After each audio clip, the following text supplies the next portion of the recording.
नमस्कार दोस्तों, मैं अखिलेश कुमार फिर से स्वागत करता हूं आपका एलवन क्लासेस में। और जैसा कि दोस्तों ये हमारा 16 लेक्चर होगा, 16वां लेक्चर होगा। एशियंट हिस्ट्री से जुड़े हुए लेक्चर हैं। हम लोग टॉपिक वाइज आगे बढ़ रहे हैं। और जो लोग हमारे साथ जुड़े हुए हैं, शुरू से प्रारंभिक तौर से जुड़े हुए हैं, उन लोगों का फिर से बहुत बहुत स्वागत रहेगा। आप लोग अगर जल्दी से जल्दी जुड़ना चाहें तो जुड़ जाएं। तो हम लोग क्लास को स्टार्ट करेंगे। आज क्लास थोड़ा सा लेट हो गया है, थोड़ा सा दूसरे सर का क्लास था, उनका थोड़ा सा लेट टाइम तक चला है, तो इसलिए थोड़ा सा 10-15 मिनट लेट हुआ है। तो ये कोई बड़ा इशू नहीं।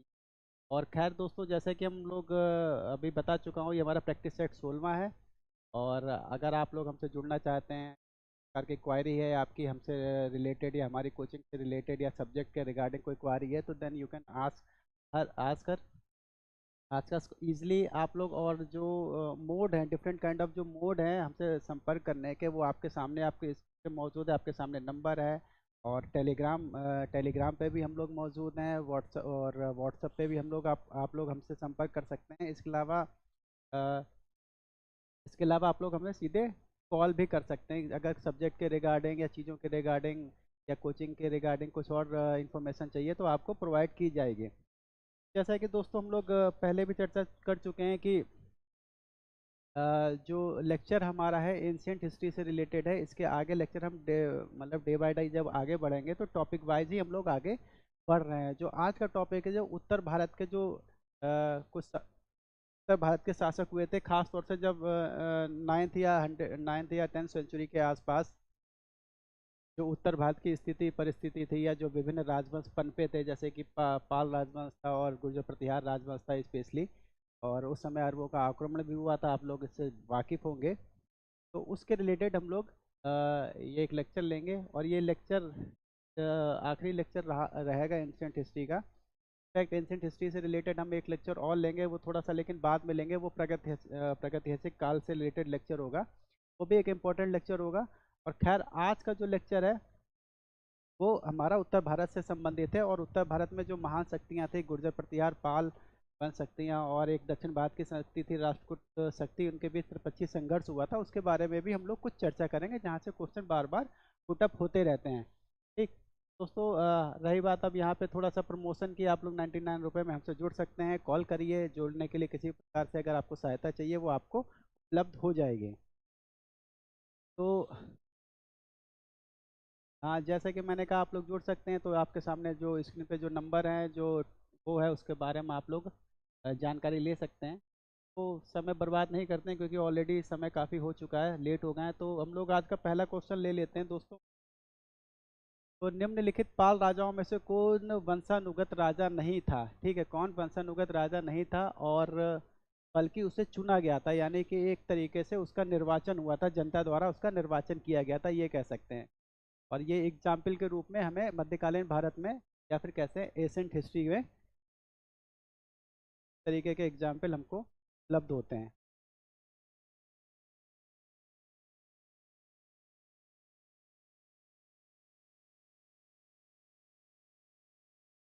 ठीक है। और सामने है गोपाल हो गया, धर्मपाल हो गया, देवपाल हो गया और महिपाल हो गया। दोस्तों ये दो चारों के चारों जो शासक हैं, पाल वंश के शासक हैं और बहुत इंपॉर्टेंट शासक हैं। तो गोपाल हो गया, धर्मपाल हो गया, देवपाल हो गया, महिपाल हो गया। तो इसका जो आंसर होगा कि अगर कोई हमसे जुड़ रहा है इस समय, तो जानकारी दे सकते हैं। तो इसका जिसका जो आंसर होगा वो आंसर होगा दोस्तों गोपाल। गोपाल ऐसा पहला व्यक्ति था पाल वंश से शासक से जुड़ा हुआ, जिसने पाल वंश की स्थापना की थी। और ये निर्वाचित हुआ था, ठीक है, जनता द्वारा निर्वाचित या फिर चुना गया बंदा था गोपाल। नेक्स्ट आ जाते हैं, निम्नलिखित में से किसने सोमपुर महाविहार का निर्माण कराया था? किसने सोमपुर महाविहार का निर्माण कराया था? ठीक, सोमपुर महाविहार की बात हो रही है। कुमारगुप्त प्रथम हो गया, हर्ष हो गया, धर्मपाल हो गया, विजय सेन हो गया। सोमपुर महाविहार बहुत इंपॉर्टेंट महाविहार है। इसको कहीं कहीं हम लोग पहाड़पुर महाविहार भी कह देते हैं। क्या क्या कह देते हैं? पहाड़पुर, ठीक है, महाविहार से कंफ्यूज मत होइएगा। अगर कहीं पहाड़पुर महाविहार बोल दिया जाए तो कंफ्यूज मत होइएगा, वो सोमपुर महाविहार की बात हो रही है। ऑप्शन आपके सामने है, बताइए कौन सा है। दोस्तों इसका जो आंसर होगा वो होगा धर्मपाल। ठीक है, धर्मपाल ने जो समय की जो प्रसिद्ध यूनिवर्सिटियाँ थी, जैसे नालंदा यूनिवर्सिटी तो आप लोग जानते हैं कि गुप्ता डायनेस्टी में स्टेब्लिश हुई थी और बाद में धीरे धीरे करके वो काफ़ी बहुत बड़ी यूनिवर्सिटी बन गई, विश्वविख्यात यूनिवर्सिटी भारत की बनी थी। और इनफैक्ट देखा जाए भारत की नालंदा यूनिवर्सिटी ऐसी यूनिवर्सिटी थी जो वर्ल्ड वाइड लोग वहाँ से आते थे शिक्षा ग्रहण करने के लिए। खासतौर से यहाँ से जो बुद्धिज्म से जुड़े हुए लोग थे वो वहाँ पे शिक्षा को ग्रहण करने आते थे। लेकिन धर्मपाल में लगभग 9th सेंचुरी के आसपास सोमपुर महाविहार, ठीक है, जिसे पहाड़पुर महाविहार भी कहते हैं, और विक्रमशिला महाविहार की स्थापना जैसे यूनिवर्सिटियों की स्थापना की थी। चलिए आगे आ जाते हैं थर्ड क्वेश्चन पे। थर्ड क्या कहता है हमारा, बंगाल के पाल शासकों के विरुद्ध किस कृषक समुदाय ने विद्रोह किया था? बंगाल के पाल शासकों के के विरुद्ध किस कृषक समुदाय ने विद्रोह किया था? जाटों ने, गुर्जरों ने, केवर्त ने और डोम ने। जाट गुर्जर केवट और डोम। ठीक है, जैसे पाल शासक जो महिपाल द्वितीय था, एक पाल शासक हुए थे महिपाल द्वितीय, और जो विग्रहपाल के बाद हुए थे, तो महिपाल द्वितीय के समय में ही केवट विद्रोह हुआ था। और केवट विद्रोह के जो नेतृत्व करता थे, केवट विद्रोह को दिव्य लोग, दिव्योक या कहीं कहीं दिव्य लोग भी उन्हें बोला जाता था। उन्होंने केवट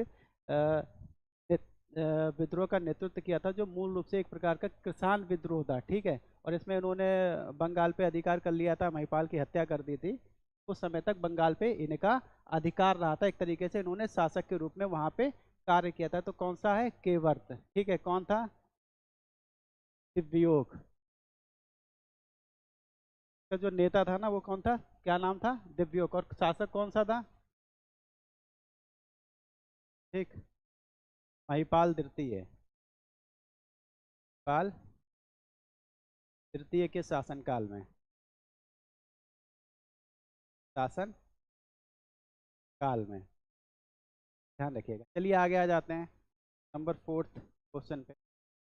देखिए, जो लोग अभी लोग इस समय हैं, देख रहे हैं, कृपया करके अगर जुड़ जाएंगे तो ज़्यादा बेहतर होगा। हम लोग क्लास को थोड़ा सा आगे लेके जाएंगे और ज़्यादा बेहतर क्लास होगी। और काफ़ी इंपॉर्टेंट क्वेश्चन है और एग्ज़ाम के पर्पज़ से बहुत इंपॉर्टेंट क्वेश्चन है।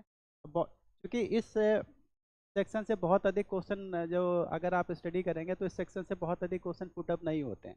जो क्वेश्चन बता रहा हूँ बार बार घूम फिर के वही क्वेश्चन आते रहते हैं। ठीक है, गुजराती कवि सुड्डाल, ठीक है, सोईडाल लिखा हुआ, सुड्डाल ने धर्मपाल को कौन सी उपाधि प्रदान की थी? धर्मपाल कौन था? पाल वंश का शासक, दक्षिणापथ स्वामी, उत्तरापथ स्वामी और परम सौगात और परम भागवत। ठीक है, इसमें से उन्होंने कौन सी उपाधि उनको प्रदान की थी धर्मपाल को? तो दोस्तों इसका सीधा सा जवाब होगा, इसका आंसर भी होगा, कौन सा? उत्तरापथ स्वामी। किसने कहा? गुजरात के गुजराती कवि थे सुड्डाल, उन्होंने धर्मपाल को उत्तरापथ स्वामी की संज्ञा प्रदान की है। पांचवे पे आ जाते हैं, अरब यात्री पाल वंश के शासकों को क्या कह के संबोधित करता है?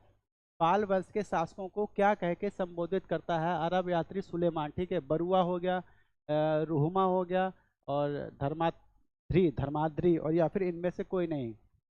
अरब यात्री सुलेमान, ठीक है, अरब यात्री जो सुलेमान था लगभग 8th सेंचुरी के आसपास भारत में आया था। 8th सेंचुरी के आसपास भारत में आया था, और उसने क्या था, जो पाल शासक थे, राष्ट्रकूट शासक थे और गुर्जर प्रतिहार शासकों के समय शासनकाल में आया था। और उसने इन क्षेत्र, उनके जो अधिकार में जो क्षेत्र थे उन क्षेत्रों की उन्होंने यात्रा की थी, और उनके जो सामाजिक, आर्थिक और राजनीतिक व्यवस्थाएं थी, उन व्यवस्थाओं के बारे में उसने कुछ अपने जो आलेख लिखे हैं, वो अपनी ये जो बुक लिखी है उसके उसमें उसकी चर्चा की है। ठीक है, तो दोस्तों ये इसका है रोमा। ठीक है, रोमा। अब बरुआ, दोस्तों बरुआ, उनको बरुआ बोलता है, ये जो गुर्जर प्रतिहार शासक थे उनके लिए बरुआ शब्द का इस्तेमाल करता है। क्या शब्द का इस्तेमाल करता है? बरुआ। छठे पे आ जाते हैं, अरब यात्री, पानी यार, यात्री, यात्री, अरब यात्री सुलेमान किस पाल वंश के शासक को राष्ट्रकूटों प्रतिहारों से भी शक्तिशाली बताता है? धर्मपाल हो गया, महिपाल हो गया, राज्यपाल हो गया, देवपाल हो गया। ये राष्ट्रकूटों से भी अधिक शक्तिशाली बताता है, राष्ट्रकूटों प्रतिहारों से भी अधिक शक्तिशाली बताता है। धर्मपाल, महिपाल, राज्यपाल और देवपाल। दोस्तों इसका जवाब होगा देवपाल, क्योंकि देवपाल ने क्या, मिहिर शासक, देवपाल ने क्या, जो गुर्जर प्रतिहार शासक थे मिहिरपाल, उसको उनको भी पराजित किया था। जो गुर्जर प्रतिहारों के सबसे महानतम शासक में जिनकी गिनती होती है मिहिर भोज की, ठीक है, वो भी देवपाल ने पराजित किया था। और ये पाल वंश के बहुत इंपॉर्टेंट शासक हुए थे। आ जाते हैं सेवेंथ पे, किस अभिलेख किस अभिलेख कौन सा अभिलेख यह उल्लेखित करता है कि मत्स्य न्याय से छुटकारा पाने, ठीक है, छुटकारा पाने के लिए गोपाल को लक्ष्मी की महाग्रहण कराई, यानी कि गोपाल को लक्ष्मी ने गोपाल को अपनी ग्रहण कराई या फिर राज्य सत्ता प्रदान की। कौन सा अभिलेख ये कहता है? इंपॉर्टेंट है दोस्तों, ये कहीं कभी भी किसी समय भी आया हुआ क्वेश्चन नहीं है। क्वेश्चन ऐड किए गए हैं, अगर आप लोग इनको ध्यान में रखेंगे तो ज़्यादा अच्छा रहेगा। पहला मुंगेर अभिलेख, दूसरा है भागलपुर अभिलेख, तीसरा है राजशेखर की कृतियां और चौथा है खलीमपुर अभिलेख। दोस्तों मुंगेर अभिलेख क्या है ना, देवपाल से संबंधित है। भागलपुर जो अभिलेख है नारायण पाल, एक पाल शासक एक और हुए थे नारायण पाल, उनसे संबंधित है। खलीमपुर जो अभिलेख है धर्मपाल से संबंधित है, जो पाल वंश के जो महान शासकों में जिनकी गिनती होती है धर्मपाल, ये उनसे रिलेटेड है खलीमपुर अभिलेख। और राजशेखर कृतियां आप लोग पता है, राजशेखर राजशेखर जो गुर्जर प्रतिहार शासक थे महेंद्रपाल, उनके समय के राजकवि हुआ करते थे। तो बताइए किसमें दिया गया है? दोस्तों इसका जवाब होगा खलीमपुर अभिलेख, ठीक है। घर किससे संबंधित है? धर्मपाल, धर्मपाल से संबंधित, ठीक है। इस चीज़ को ध्यान रखिएगा। कभी कभी क्या है ना, कभी कभी ये जो अभिलेख है, अभिलेख पूछ लिए जाते हैं, तो इसको ध्यान रखिएगा। ये जो वक्तव्य दिया गया है ये खलीमपुर अभिलेख में दिया गया है और धर्मपाल से संबंधित है। आ जाते हैं आठवां। धान की खेती बंगाल की अर्थव्यवस्था का मुख्य स्रोत बन गई का उल्लेख किसमें किया गया? यानी कि धान की खेती बंगाल की अर्थव्यवस्था का मुख्य स्रोत बन गई, ये किस अभिलेख में किया गया है? देवपाल का मुंगेर अभिलेख हो गया, नारायण पाल का भागलपुर अभिलेख हो गया, धर्मपुर का खलीफपुर या खलीमपुर,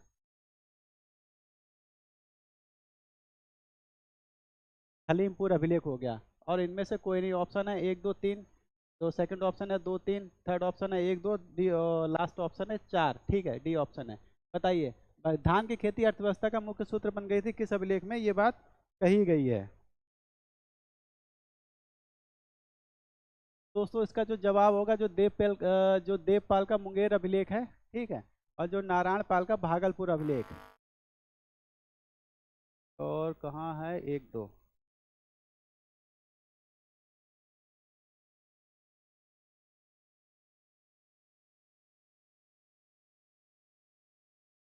चलिए आगे आ जाते हैं। 10वां क्वेश्चन है।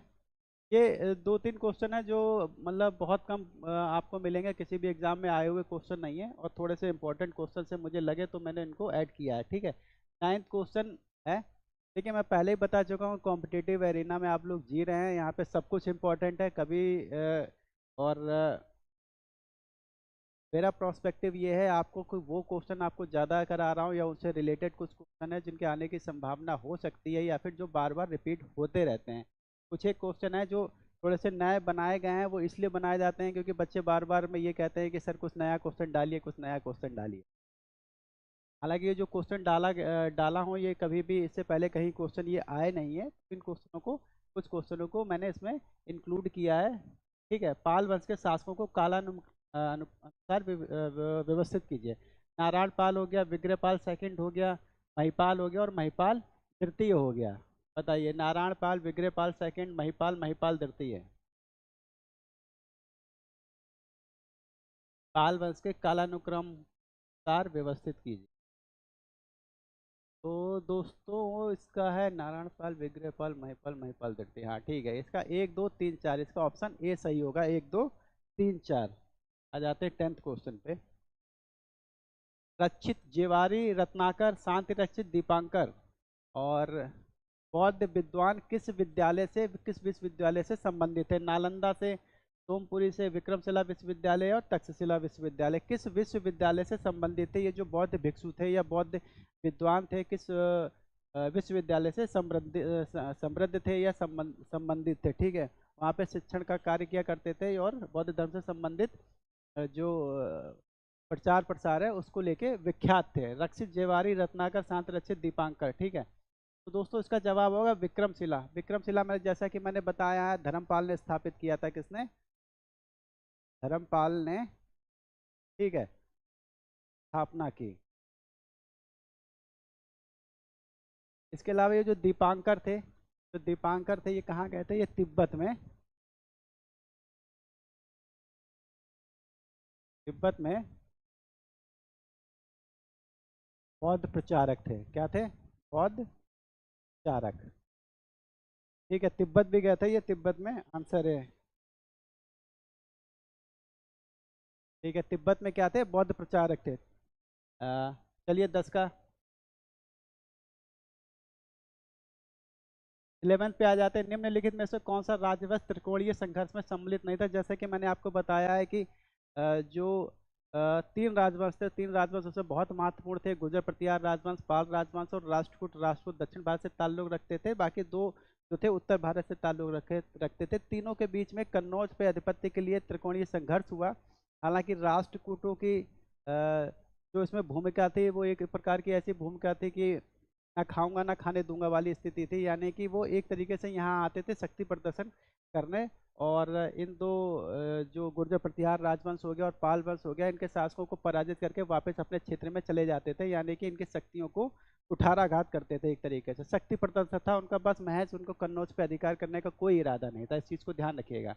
तो कौन थे? राष्ट्रकूट थे, पाल थे, राष्ट्रकूट प्रतिहार पाल तीनों शामिल थे, यानी कि इसका आंसर ये होगा, इसमें से कोई नहीं। ठीक। अच्छा, और त्रिशक्ति और राष्ट्रकूट प्रतिहार में पाल वंश के आपसी द्वंद्व का केंद्रीय कौन था? मैंने जैसे कि अभी बताया कि कन्नौज पे अधिकार को लेकर इन सबके बीच में उज्जैनी, कन्नौज, कांची, पाटलिपुत्र में युद्ध हुए थे। अभिनव नमस्कार, नमस्कार। 11 का डी। हाँ, 11 का डी। और अगर आप देखें, जैसे त्रिपक्षीय संघर्ष की जब मैं बात करूंगा, तो जो वत्सराज थे, गुर्जर प्रतिहार शासक एक वत्सराज हुए थे और बहुत इंपॉर्टेंट शासक थे। उन्होंने इस युद्ध का प्रारंभ किया था। उन्होंने सबसे पहले धर्मपाल को पराजित किया। और और इसी दौरान ही जो राष्ट्रकूट वंश के शासक थे ध्रुव ने उत्तर भारत पे आक्रमण किया। तो पहले उन्होंने वत्सराज को पराजित किया, फिर उसके बाद उन्होंने धर्मपाल को भी पराजित किया। और अगली जो अगर इसकी अगली श्रृंखला को हम देखते हैं, तो अगली श्रृंखला में जो नागभट्ट द्वितीय ने क्या किया? नागभट्ट द्वितीय, धर्मपाल और फिर गोविंद तृतीय के बीच में संघर्ष हुआ, जिसमें राष्ट्रकूट शासक गोविंद तृतीय ने इन दोनों शासकों को पराजित किया। 12 का बी। हाँ, 12 का बी। आगे आ जाते हैं 13। नागभट्ट प्रथम ने किस अभियान में जुनेद व तामिन के नेतृत्व वाली अरब सेना को पराजित किया? अभिनव इंपॉर्टेंट क्वेश्चन है, कभी क्वेश्चन ये आया नहीं है। तो सिंधु अभियान हो गया, खिलाफत अभियान हो गया और लाहौर अभियान हो गया, इनमें से कोई नहीं। बताइए। नागभट्ट प्रथम। ठीक है। देखिए, जैसे उस समय के दौरान गुर्जर प्रतिहार शासक हो गया, पाल शासक हो गया और राष्ट्रकूट शासक हो गया, ये इन शासकों के राजवंशों की इंपॉर्टेंस इसलिए भी बढ़ जाती है कि इन तीनों राजवंशों ने मिलकर भले ही एक दूसरे की शक्ति का विनाश किया हो, या किसी भी एक शक्ति को महाशक्ति नहीं बनने दिया हो, उत्तर भारत की या दक्षिण भारत की या पूरे संपूर्ण भारत की, लेकिन इनका एक महत्वपूर्ण योगदान इस क्षेत्र में रहा था। इन्होंने जो अरब थे, अरबों के जो प्रसार था भारत के अंदर के उनके प्रसार को पूर्ण रूप से खत्म कर दिया। वो सिंधु घाटी तक ही, या फिर सिंध नदी के आसपास के क्षेत्र या सिंध क्षेत्र तक ही वो सीमित रहे थे। 13 का अभी ना पता हो बताइए। 13 का मैं अभी छोड़ रहा हूँ, बता दूंगा फिर अभी। अगर आपको पता हो तो बताइए, जानकारी हो तो। ये तो मैं बता दूंगा इसका आंसर अभी। अरबी यात्री। ठीक है, अरबी यात्री सुलेमान। अरबी यात्री, ठीक है। अरबी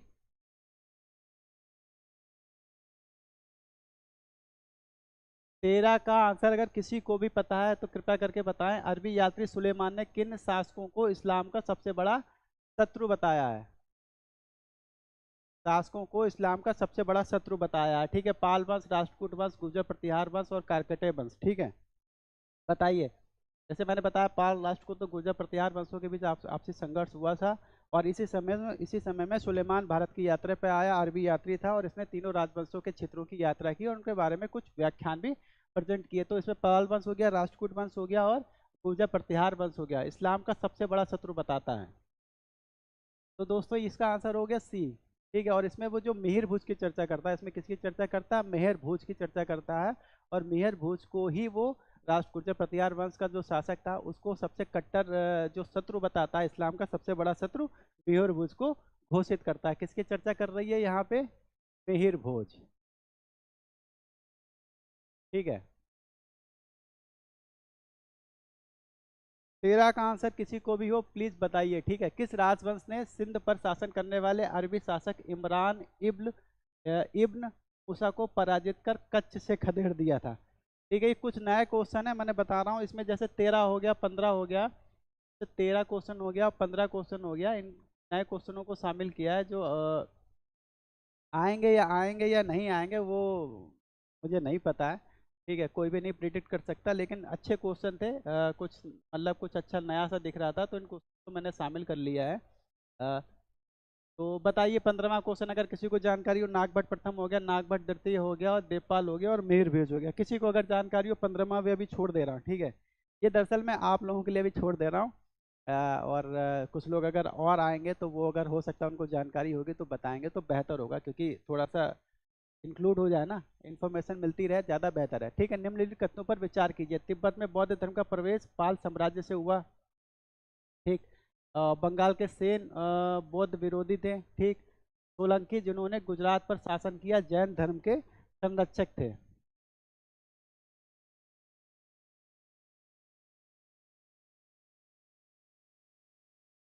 ठीक है, पहले बात तो ये गलत है। बंगाल के सेन बौद्ध धर्म के विरोधी थे। बंगाल के जो सेन वंश के जो शासक थे बौद्ध धर्म के विरोधी थे, बिल्कुल गलत है। तो हमारा पहला पहला सही और तीसरा सही है, 1 2 3। सी का 16 का सी। आ जाते हैं 17 पे। सुमेलित करना। ठीक है, दो आपके सामने राजवंश दिए गए हैं और उनके जो क्षेत्र दिए गए हैं उसकी चर्चा करनी है। सभी लोग जानते होंगे इनके बारे में। परमार, चालुक्य, सेन, गहड़वाल, गुजरात, वर्तमान उत्तर प्रदेश, बंगाल और मालवा। चलिए मिला लेते हैं। ठीक है, जब मिलाप कर लेते हैं, इनका मिलाप बिल्कुल सिंपल सा है, बहुत ज़्यादा इसमें दिमाग बिल्कुल नहीं खपाना है दोस्तों। परमार जिसको शासक थे, जैसे भोज परमार थे और सिंधुराज थे, कई जो शासक हुए थे उनके बारे में चर्चा की गई है। तो परमार राजवंश की चर्चा की गई। परमार कहाँ शासन करते थे? मालवा में। ठीक है। सेन वंश के शासक कहाँ थे? बंगाल में। जो जो पाल वंश का विध्वंस हुआ था, जो पाल साम्राज्य के बाद वहाँ पे सेन राजवंश ने अपना साम्राज्य स्थापित किया था। सेन कहाँ थे? जिसमें से लक्ष्मण सेन बहुत महत्वपूर्ण ताल्लुक रखते हैं, और भी उस वहाँ पे और भी कुछ शासक हुए थे, वो भी अपनी इंपॉर्टेंस रखते हैं, लेकिन छोटे छोटे राजवंश थे जिनका इतिहास बहुत अधिक लंबा नहीं रहा है। और चलिए, चालुक्य कहाँ थे? गुजरात में। ठीक है। गहड़वाल कहाँ थे? वर्तमान में। गहड़वालों का शासन जो था कन्नौज में स्थापित हुआ था। तो क्या मिलाप करते हैं? 1 का 4 है। 1 का 4, बी का 1 का 4, बी का चालुक्य का 4, बी का 1, 3 का। तो ठीक है, इसका डी आंसर सही है। चलिए आ जाते हैं। किसी को भी 13 और 15 क्वेश्चन का आंसर पता है तो कृपया करके बताएं, चाहे तो वो लोग गूगल पे भी सर्च करके बता सकते हैं। ठीक है, निम्नलिखित कथनों पर विचार कीजिए। अल बरूनी की रचना किताबुल हिंद है। ठीक है, किताबुल हिंद में जो कुछ वक्तव्य दिए गए वो किसके बारे में चर्चा करते हैं? भारतीय सभ्यता का संवेदनशील अध्ययन उन्होंने किया था। वो किताब भारत का राजनीतिक इतिहास है। और महमूद गजनी के लूटपाटपूर्ण आक्रमणों की समालोचना है। वो किताब भारत के सांस्कृतिक, सामाजिक एवं बौद्धिक इतिहास का अध्ययन है। ठीक है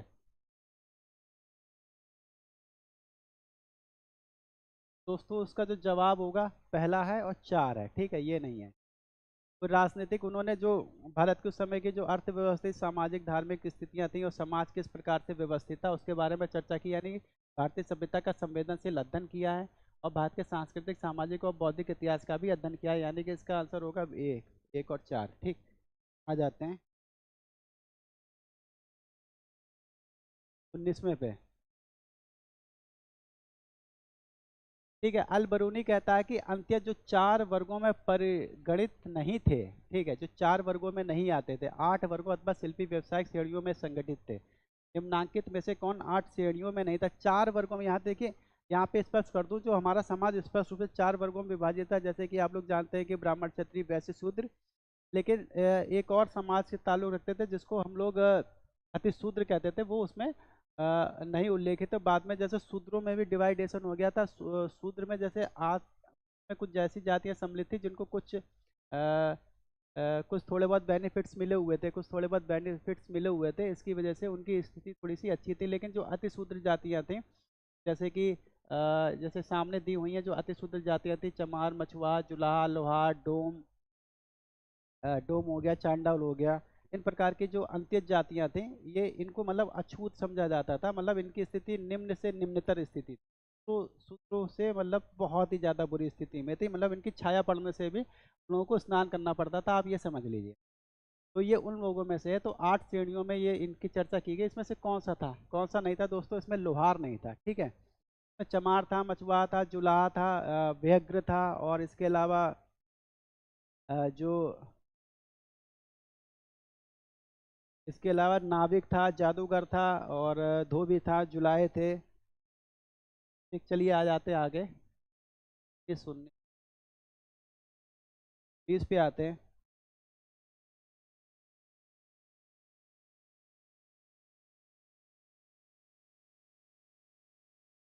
20 पे आते हैं। पूर्व मध्यकाल में जातियों का अत्यधिक प्रगुणन अधिकांशतः किस कारण से था? प्रगुणन मतलब उनकी वृद्धि से है, ठीक है। मतलब दुगना, तीन गुना, इस तरीके से है, ठीक है।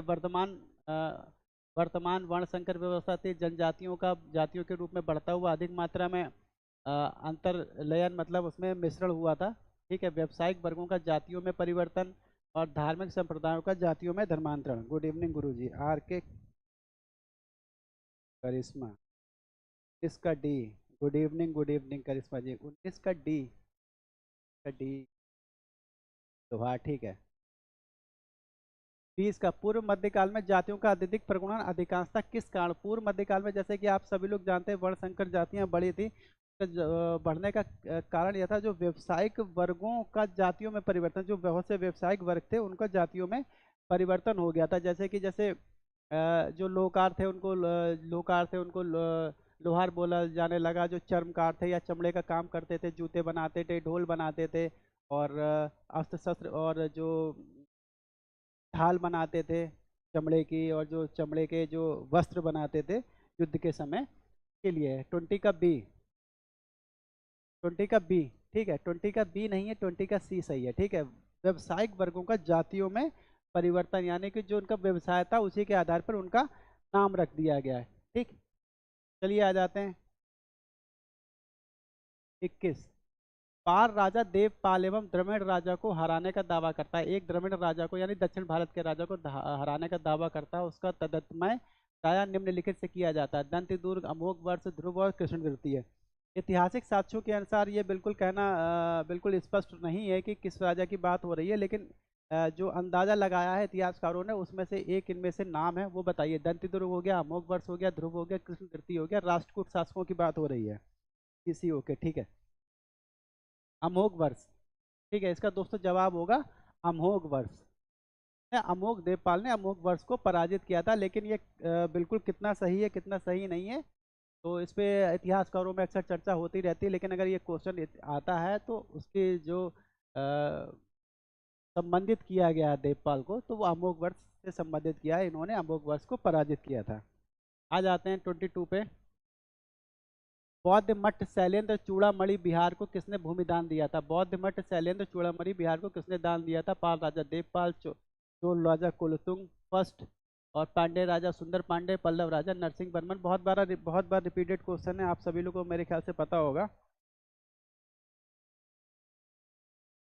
देखिए, जो लोग भी हैं देख रहे हैं, अगर आप लोग जुड़ेंगे, डेफिनेटली आप लोगों को बेनिफिट होगा। क्वेश्चन का जो स्तर है वो L T, T G T, P G T या जी आई सी लेक्चर के लिए ही है।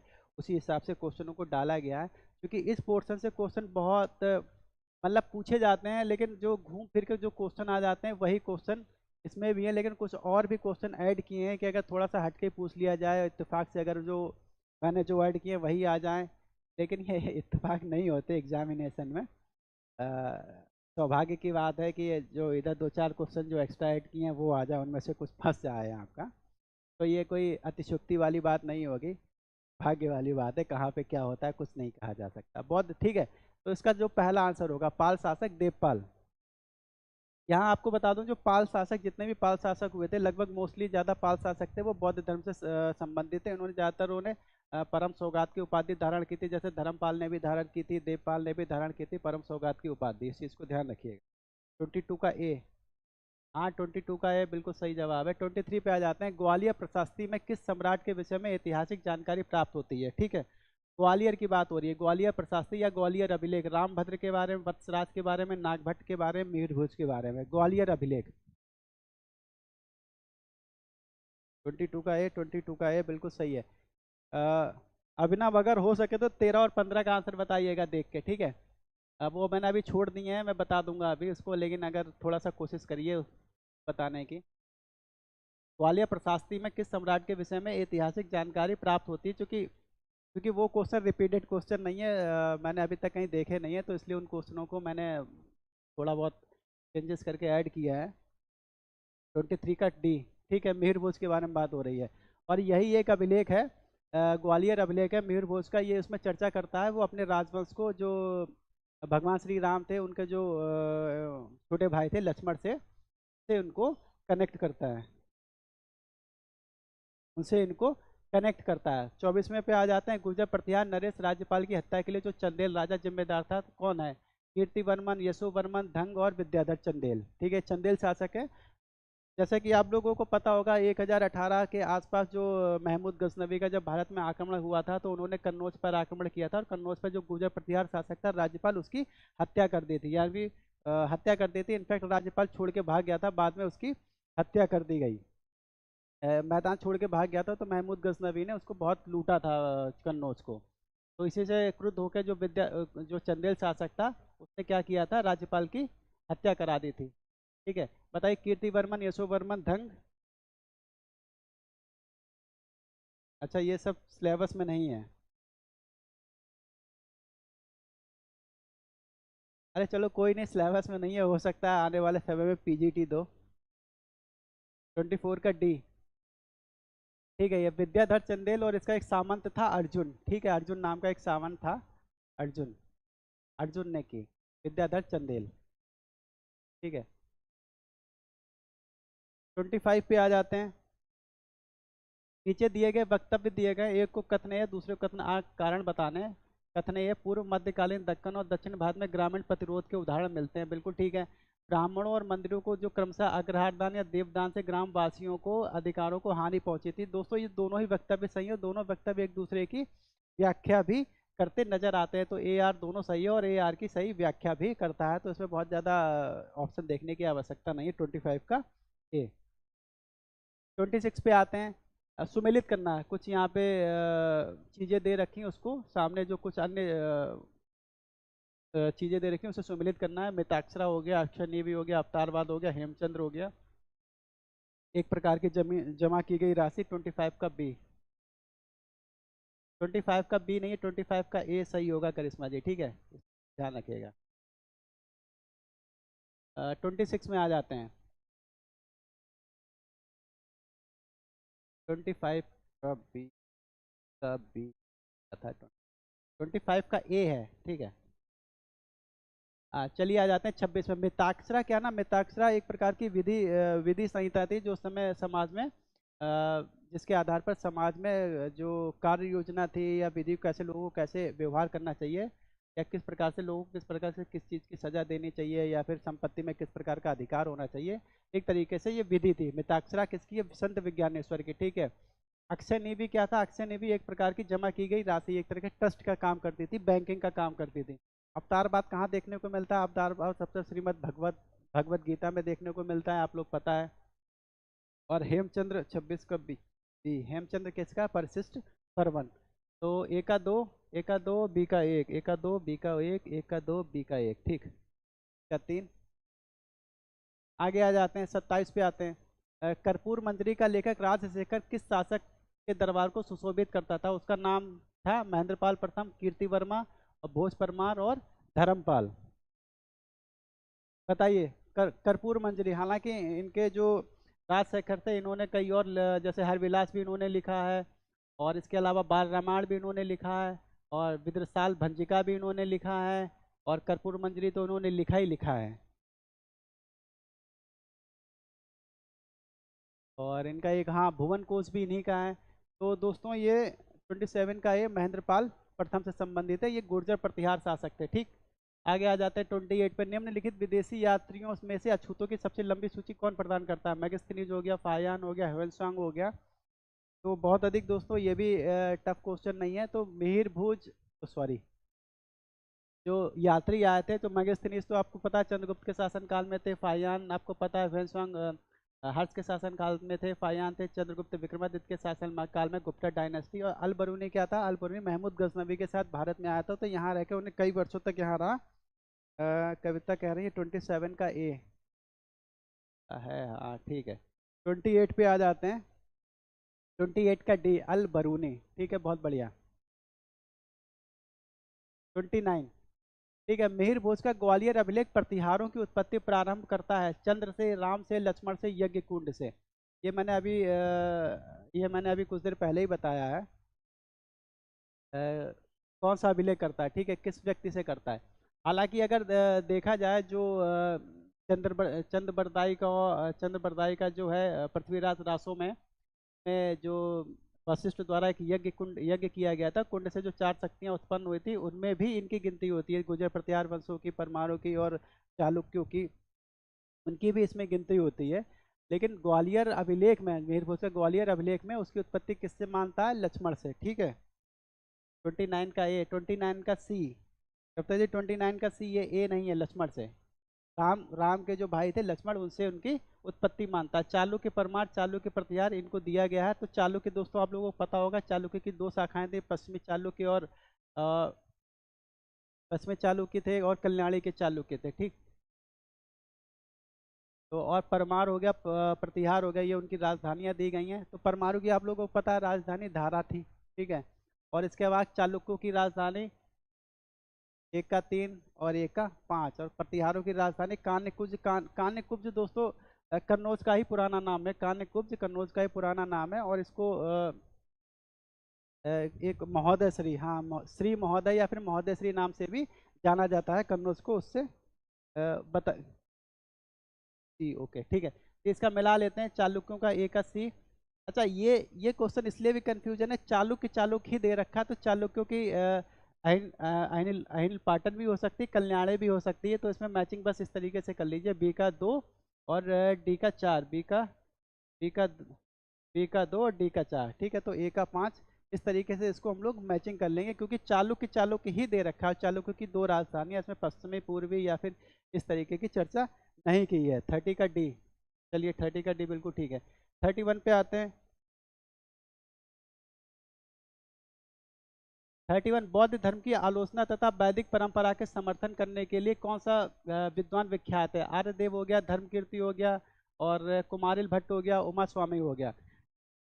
जैसे कि आप सभी लोगों को पता होगा, जैसे मीमांसा दर्शन था, मीमांसा दर्शन ने बौद्ध धर्म की बहुत प्रचंड रूप से उसका कह सकते हैं खंडन किया था, और वेदों को ही मानव जीवन का मुख्य आधार बताया था। तो ये हमको कहाँ देखने को मिलता है? मीमांसा में। ठीक है, मीमांसा के जो प्रमुख समर्थक थे या प्रमुख विद्वान थे वो कुमारिल भट्ट थे। ठीक है। 31 का सी बिल्कुल ठीक है अभिनव, 31 का सी। दोनों कविता का भी सवाल बिल्कुल ठीक है, 31 का सी। 32 पे आ जाते हैं।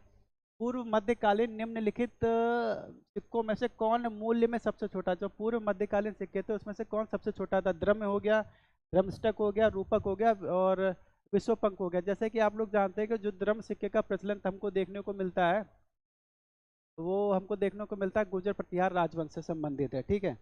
और उसी के समय में ये सिक्के प्रचलन में आए थे, तो द्रव्य सिक्का था, और इस सबसे छोटा था। ठीक है। द्रव्य सिक्के से छोटा था द्रमस्टक सिक्का। ठीक है, द्रमस्टक सिक्के से छोटा था शायद रूपक सिक्का, और सबसे छोटा था विश्वपंख सिक्का। मूल्य में सबसे छोटा था विश्वपंख, जो 20वां भाग था द्रम का 20वां भाग। ठीक है, क्या था? द्रम का 20वां भाग था। इसके अलावा द्रमस्टक 1/8वां भाग था, 1/8वां भाग। ठीक,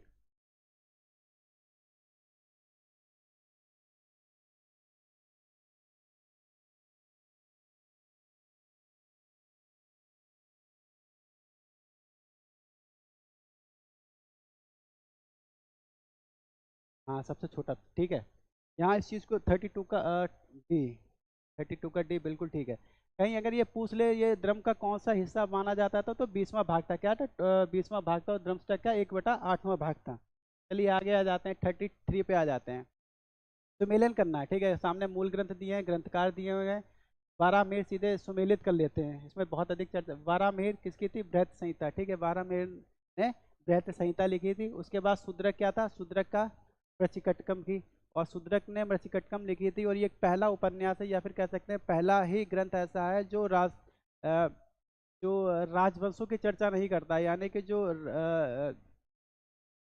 इलीट परिवार की चर्चा नहीं करता, एक सामान्य जनता की चर्चा करता है, उनकी जरूरतों की चिंता करता है, उनकी सामाजिक, धार्मिक और व्यापारिक स्थिति की चर्चा करता है। तो कौन था? शूद्रक का मृच्छकटिकम। इसके अलावा बिल्हड़ कौन थे? बिल्हड़ ने लिखा था विक्रमदेव चरित्रम। ये विक्रम चालुक्य शासक थे, विक्रमादित्य फर्स्ट, उनके शासनकाल में ही उनके दरबारी कवि थे, उन्होंने ये ग्रंथ लिखा था। और विशाख दत्त की एक रचना देवी चंद्रगुप्तम है। इनकी एक और रचना कौन है? मुद्रा राक्षस, ठीक है। चलिए आ जाते हैं, ए का 3 हो गया, 33 का बी। ए का 3, ए का 3, बी का 4, ए का 3, बी का 4, और सी का 2। चलिए आगे बढ़ते हैं। 34 क्या दी गई है, इनको सम्मिलित करना है, ठीक। चरक है, वारामिहिर है, भास्कराचार्य, विशाख दत्त है, नाटक, चिकित्सा, गणित और ज्योतिष, जो उनके विषय दिए गए उनके बारे में चर्चा की गई है। तो वारामिहिर आप लोग, भास्कराचार्य जो मुख्य रूप से थे, भास्कराचार्य वो गणित के आचार्य थे, और वारामिहिर मुख्य रूप से ज्योतिष के आचार्य थे। विशाख दत्त मैंने बताया है, नाटक इन्होंने लिखा है। चरक किसके संबंधित है? चिकित्सा से संबंधित। तो ए का 2 है, बी का 4 है। ए का 2, ए का 2, बी का 4, 3 का 3, एक, ठीक। 34 का बी, 34 कविता का 34, ठीक है। आप लोगों के दोनों के जवाब बिल्कुल ठीक है। और सबसे बड़ी बात मैं ये कहना चाह रहा हूँ, आप सभी लोग जो यहाँ पे मौजूद हैं, अभिनव हो गया, चाहे करिश्मा हो गई या फिर कविता हो गई, आप लोगों का मैं स्वागत करता हूँ, और साथ साथ में आप लोगों का शुक्रिया भी अदा करता हूँ कि आप लोग आए। और देखिए, लोग आते हैं ना, थोड़ा सा अच्छा लगता है। ये ज़रूरी नहीं है कि मैं आपको कितना बेनिफिट दे पाऊंगा, जो मैं पढ़ा रहा हूँ उससे आप लोग कितना फ़ायदा उठा पाएंगे या नहीं उठा पाएंगे। मैं ये कोशिश कर रहा हूँ, करता यही, मेरी मतलब मेरी खुद की पर्सनल ये कोशिश है कि आप लोगों को ज़्यादा से ज़्यादा अच्छा कंटेंट मिल जाए, अच्छे क्वेश्चन मिल जाएं, जो आपके लिए क्वेश्चन में बहुत, जो आपके लिए एग्ज़ाम में बहुत हेल्पफुल हो, ठीक। तो फिर से आप लोगों का बहुत बहुत शुक्रिया यहाँ आने के लिए। चलिए 35वें क्वेश्चन की बात कर लेते हैं। 9वीं से 12वीं शताब्दी के मध्य अनेक उपजातियों के उदय के प्रालेख उपलब्ध होते हैं, बिल्कुल ठीक है। बहुत सी अनेक जातियाँ उपलब्ध हुई थी, चूंकि विदेशी आक्रमण के कारण धीरे धीरे वर्ण संकर प्रजातियाँ हमारे देश में पनपी, और साथ साथ में जो हमारे देश की वर्ण व्यवस्था थी, उसके अंतर्गत भी कई सारी जातियाँ उत्पन्न हुई थी। अनुलोम प्रतिलोम विवाह के अंतर्गत बहुत सारी जातियाँ उत्पन्न हुई थी, ठीक है। जैसे कि जो राजशेखर है, राजशेखर ब्राह्मण थे, और इन्होंने अवंती सुंदरी से विवाह, अवंती की राजकुमारी से इन्होंने विवाह किया था। तो ये एक तरीके प्रकार का ये अनुलोम विवाह का उदाहरण हमको मिलता है। कई कई प्रतिलोम विवाह के भी उदाहरण मिलते हैं, जैसे कि प्रतिलोम विवाह, अनुलोम विवाह में अंतर है। अनुलोम विवाह मतलब अपने से,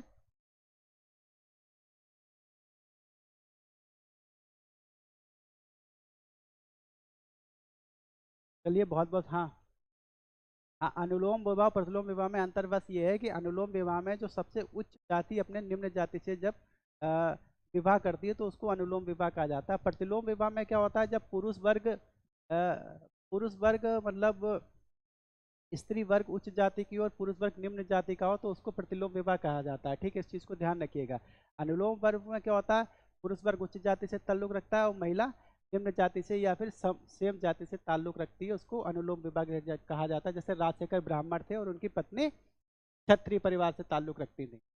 9वीं शताब्दी से, ठीक है। और कारण वाणिज्यिक गतिविधियां एवं जनसंख्या की गतिशीलता ने इस प्रक्रिया की में वृद्धि की। 35 का सी, ये सही है, और आर दोनों सही है, सही है, ठीक है। 35 का सी बिल्कुल सही है। आप दोनों का जवाब बिल्कुल अच्छा है, बिल्कुल सही जवाब है। 36 पे आ जाते हैं। 8वीं से 13वीं शताब्दी को कभी कभी अंधकार युग भी कहा जाता है। वर्तमान भारत की अनेक संस्थाओं ने इसी समय स्थायी स्वरूप प्राप्त करना प्रारंभ किया था। दोस्तों ये तो बिल्कुल सही है, ठीक।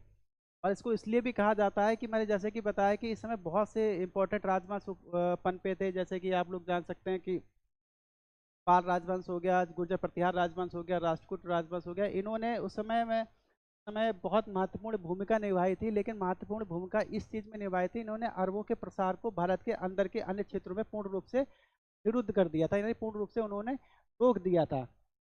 लेकिन इन्होंने आपसी संघर्ष में, इनफैक्ट जो त्रिपक्षीय संघर्ष लगभग 200 वर्षों तक चला था, ऐसा माना जाता है 200 वर्षों तक संघर्ष चला था, और 200 वर्षों में इन्होंने तीनों नहीं अपनी शक्ति को पूर्ण रूप से विनाश कर दी, यानी कोई भी एक महत्वपूर्ण शक्ति के रूप में भारत में नहीं उभर पाई। जिससे क्या हुआ, जो 11th 10th सेंचुरी में जब महमूद गजनवी ने भारत पे आक्रमण किया, तो उस समय कोई भी महत्वपूर्ण शक्ति भारत में मौजूद नहीं थी। जबकि अगर ये लोग तीनों शक्तियां ऐसा ना करती, तो परिस्थितियां कुछ और हो सकती थी। ये बस महज एक आकलन है, लेकिन ऐसा हुआ नहीं है, ठीक है।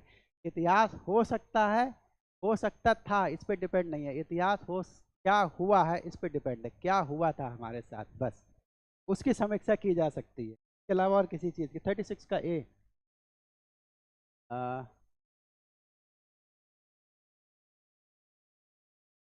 नहीं ये दोनों ठीक है। 36 का ए सही है, आर गलत है, ठीक। 36 का ए सही है और आर असत्य है, इसका आंसर बी होगा।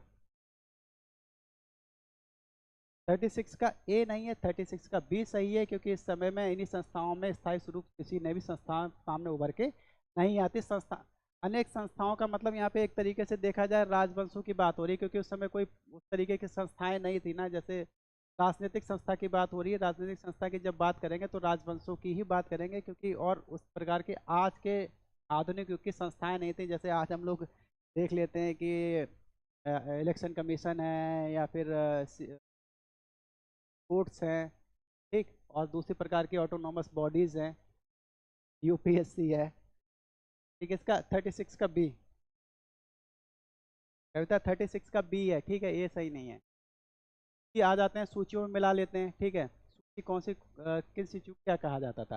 भट्टारक, जैसा कि आप सभी लोग जानते हैं, उपाधि हुआ करती थी, जो मुख्य रूप से जो गुप्ता डायनेस्टी के शासक थे उन्होंने ये धारण किया था। परम भट्टारक जैसी उपाधियां तो ये क्या थी, एक उपाधि थी। कोल्लम क्या था ना, कोल्लम एक प्रकार का संवत था, जो दक्षिण भारत में मुख्यतः केरल में का देखने को मिलता संवत, ठीक है। और गद्दनक, गद्दनक एक प्रकार का सिक्का था, और वह लुत्तु एक प्रकार की लिपि थी। आ जाते हैं ए का 4, का 4, बी का 2, ए का 4, बी का 2, सी का 1, ठीक। इसका आंसर डी होगा। आ जाते हैं 38 पे।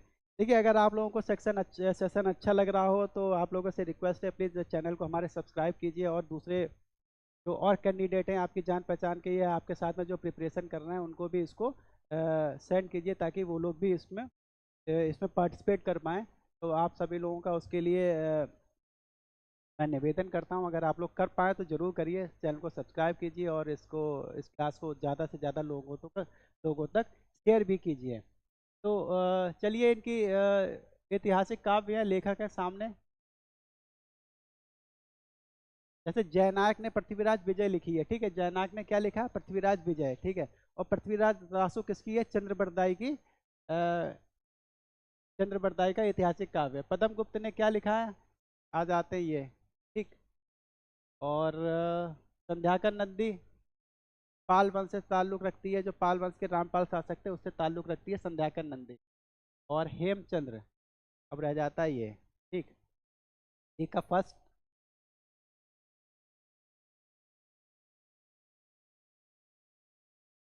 ए का फर्स्ट, बी का 3, सी का 2, हाँ ठीक है। 38 का ए, नहीं 38 का ए अभिनव करें, 38 का ए आर के करिश्मा करें, 38 का सी, 38 का ए है, ठीक है। 38 का ए है, अभिनव का जवाब बिल्कुल सही है। चलिए, कोई नहीं, लगे रहिए आप लोग, बस तैयारी करते रहिए, कुछ एक क्वेश्चन के जवाब जरूर गलत होते हैं इसमें कोई। हालांकि ये नहीं है कि आप लोग पता ना हो, पता 100% होगा। अगर आप लोग प्रिपरेशन करना है 100% पता हो, कुछ एक क्वेश्चन जरूर हो सकता है कि आप लोगों को पता ना हो। अदरवाइज आप लोगों की, मुझे लगता है कि प्रिपरेशन तो ठीक ही ठाक है, बस मतलब अच्छी है, कंपटीशन क्रैक करने लायक है। बस लगे रहिए बगैर कुछ सोच विचार किए हुए कि होगा या नहीं होगा। अरब लेखकों के अनुसार किस राजवंश की स्त्रियां अपने चेहरों को नहीं ढकती थीं। पाल वंश की स्त्रियां, प्रतिहारों की स्त्रियां, और राष्ट्रकूट और चोला डायनेस्टी की बात हो रही है। तो ये अरब यात्री मुख्य रूप से जो सुलेमान जो था, सुलेमान यात्री आया था, जैसे मैंने बताया कि राष्ट्रकूट की भी चर्चा करता है, और पाल वंश की भी चर्चा करता है, और गुर्जर प्रतिहारों की भी चर्चा करता है। हालांकि जो कहीं कहीं पे वो राष्ट्रकूट का उस समय जो राष्ट्रकूट शासक थे उस समय के जो चार महानतम साम्राज्य हुआ करते थे, में एक पर्शियन साम्राज्य भी था। इनकी गिनती करता है, उसमें राष्ट्रकूटों शासकों की गिनती करता है, लेकिन यहाँ पे उसकी चर्चा नहीं हो रही। यहाँ पे उस वर्ष की चर्चा हो रही जहाँ पे स्त्रियाँ 39 का बी, 39 का सी राष्ट्रकूट, ठीक है, 39 का सी राष्ट्रकूट, 39 का बी नहीं है, 39 का बी नहीं है, 39 का सी है राष्ट्रकूट। प्रतिहारों की चर्चा नहीं कर रहा, राष्ट्रकूटों की चर्चा कर रहा। वो राष्ट्रकूट वंश की स्त्रियां थी, वो अपने चेहरे को ढका नहीं करती थी, यानी कि पर्दा प्रथा का पालन नहीं करती थी। 40 पे आ जाते हैं। 40 क्या कह रहा है? पाल और प्रतिहार प्रशासन में पत्तला किससे तात्पर्य रखता है? पत्तला एक प्रशासनिक व्यवस्था थी, ठीक है, प्रशासनिक व्यवस्था का एक संभाग हुआ करता था, भाग था। ओके, चलिए आ जाते हैं। सैन्य टुकड़ी, विषय से नीचे की इकाई, सिंचाई कर और दान में दी गई भूमि। पत्तला क्या था? ठीक है, तो पतला दोस्तों एक विषय से नीचे भूमि हुआ करती थी। विषय जैसे कि हम लोग बार बार चर्चा करते हैं, विषय एक प्रकार का जिला हुआ उस समय, एक जिले के रूप में विषय का प्रयोग किया जाता था, यानी विषय का अर्थ आज के रूप में देखें उसका अर्थ होता था जिला। 40 वन पे आते हैं तो हाँ।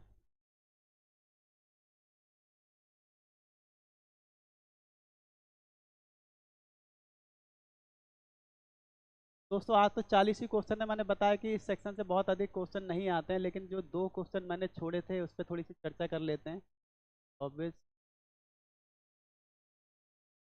लेते हैं, कुछ और छूटा तो नहीं। हाँ, 15वां क्वेश्चन था 40 का बी।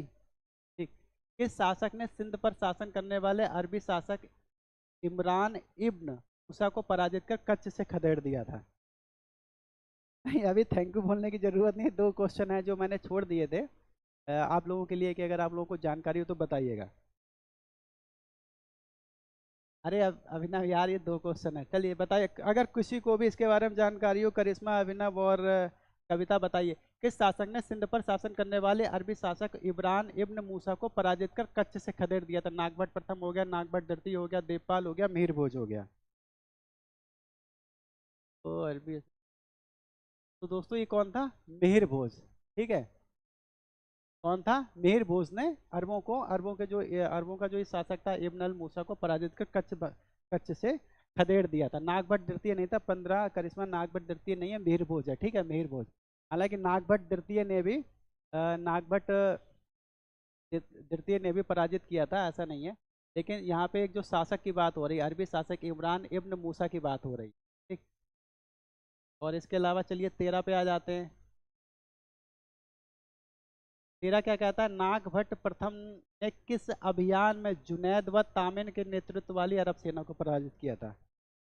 चलिए आ जाइए। 13वां, नागभट्ट प्रथम ने किस अभियान में जुनैद व तामिन के नेतृत्व वाली अरब सेना को पराजित किया था? सामने है सिंधु अभियान, लाहौर अभियान और खिलाफत अभियान, इनमें से कोई नहीं। अंतिम क्वेश्चन है जिसमें आपको थोड़ा सा दिमाग लगाना है। दरअसल ये कुछ को नए क्वेश्चन है जो मैंने इसमें ऐड किए हैं। आना ना आना मैं बार बार कह चुका हूँ। अब हम लोग कंपटीशन एरेना में जी रहे हैं, एक एक सीट के लिए मारा मारी लड़ाई है। और तो आएंगे या नहीं आएंगे इसकी चर्चा बिल्कुल नहीं है। सिर्फ ये एक अच्छे क्वेश्चन लगे मुझे तो मैंने इनको मैं ऐड कर दिया। 13 का ए, ठीक। लाहौर अभियान, खिलाफत अभियान और ये, अगर इसमें करिए 13 का है, नहीं नहीं इसका 13 का नहीं है, खिलाफत अभियान, ठीक है। कौन शासक जुनैद और तामिन को पराजित किया था? किसने? नागभट्ट प्रथम ने। कविता कह रही है डी। कविता, करिश्मा, आप लोगों के दोनों के जवाब बिल्कुल गलत हैं। इसका ऑप्शन होगा बी, ठीक है। 9th सेंचुरी के आसपास इन्होंने शायद, हाँ, 9th सेंचुरी 908 या 18 के आसपास पराजित किया था। मुझे डेट याद नहीं है, लेकिन खिलाफत अभियान था, ठीक। खिलाफत अभियान में इन्होंने जुनैद व तामिन को पराजित किया था। तो आज का सेशन तो दोस्तों यहीं पे हम लोग ख़त्म करते हैं। और जैसा कि मैं बार बार कह चुका हूँ, अगर आप लोगों को सेशन अच्छा लगा हो, अपने दोस्तों को शेयर कीजिए, चैनल को सब्सक्राइब कीजिए। आप लोगों से मेरी हम्बल रिक्वेस्ट है। और अगर हो सके तो रेगुलर आइए। 8 बजे से क्लास रहती है, कुछ समय तक 8 बजे से ही रहेगी, उसके बाद इसको 9 बजे के आसपास हम लोग ट्रांसफ़र करेंगे, ताकि 13 का ए तेरह का ए नहीं, तेरह का बी है कविता, तेरह का बी है। तेरह का ए नहीं, तेरह का बी है, खिलाफत अभियान, ठीक।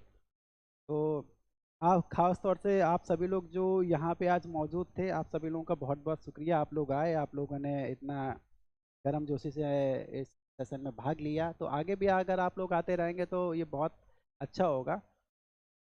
दोस्तों, एंशियंट हिस्ट्री का पार्ट लगभग यहीं तक ख़त्म हो जाता है। इसके बाद हम लोग स्टार्ट करेंगे। हालांकि जैसे मैं बता चुका हूँ, अभी हम लोग प्रागैतिहासिक काल के बारे में चर्चा करेंगे, और इसके अलावा एक सेशन और लूँगा जिसमें हम लोग मुख्य रूप से भारत की जो एंशियंट हिस्ट्री का जो वास्तुकला है, या फिर जो जो मुख्य रूप से जो सिक्कों से जो जानकारी उपलब्ध होती है, ठीक है, उसके बारे में एक या दो सेशन लूँगा। वो बहुत अच्छे होंगे, क्योंकि ये इस तरीके के जो क्वेश्चन आते हैं ना, इस जगह से आते हैं, ये क्वेश्चन बहुत समस्या पैदा करते हैं उनको सॉल्व करने की। और ज़रा बहुत सी कम किताबों में इतनी ज़्यादा जानकारी उपलब्ध होती है, तो थोड़ा सा अभी इनको थोड़ा बुक्स का इस्तेमाल अधिक करूँगा, ताकि अच्छे क्वेश्चन बन पाएँ और आपके लिए काफ़ी हेल्पफुल हो।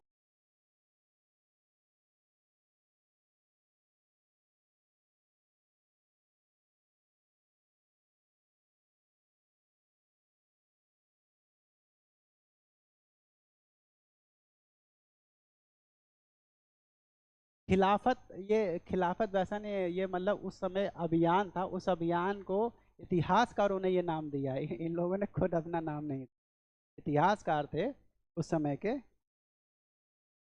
हाँ, खिलाफत, ये खिलाफत मॉडर्न वाला नहीं है। ये खिलाफत जो है मॉडर्न वाला नहीं है कविता जी, इस चीज़ को ध्यान रखिएगा।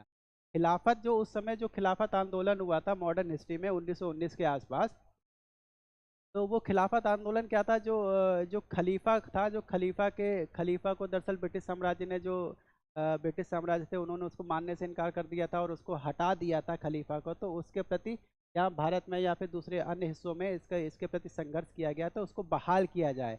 वो खिलाफत आंदोलन था। वो खिलाफत आंदोलन ये नहीं है, ये समझ लो एंशियंट हिस्ट्री का पार्ट है, ना कि अ, इसमें ये उसको एंशियंट हिस्ट्री का मॉडर्न हिस्ट्री का पार्ट नहीं है। ये एंशियंट हिस्ट्री वाला खिलाफत अभियान है। अभियान है, आंदोलन नहीं, ठीक है? इस चीज को ध्यान रखिए, ये अभियान है, युद्ध क्षेत्र, युद्ध हुआ था, उसको इतिहासकारों ने।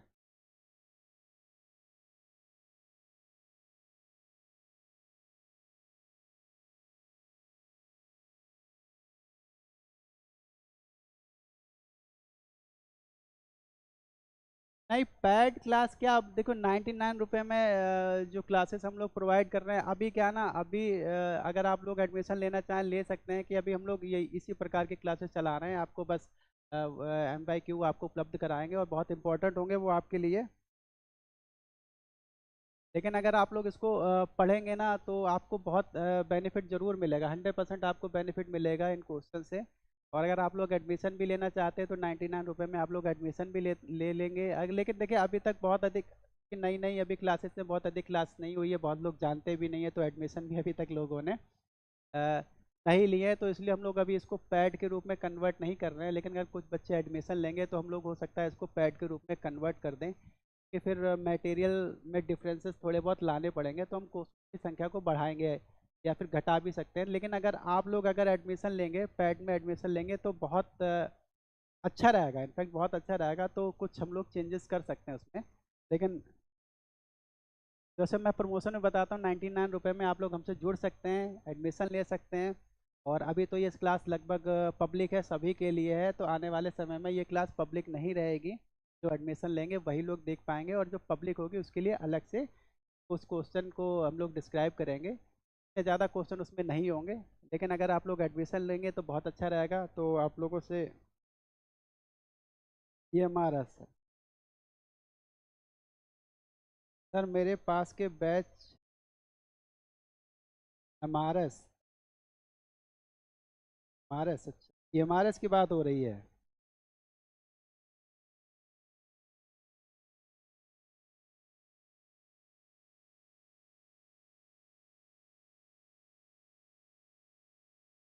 तो EMRS में किस तरीके का फ्री का बैच चाहिए? मतलब GS का चाहिए या सब्जेक्ट का चाहिए? काफ़ी लोग वैसे भी चला रहे होंगे EMRS से रिलेटेड बैच, जो GS वगैरह का।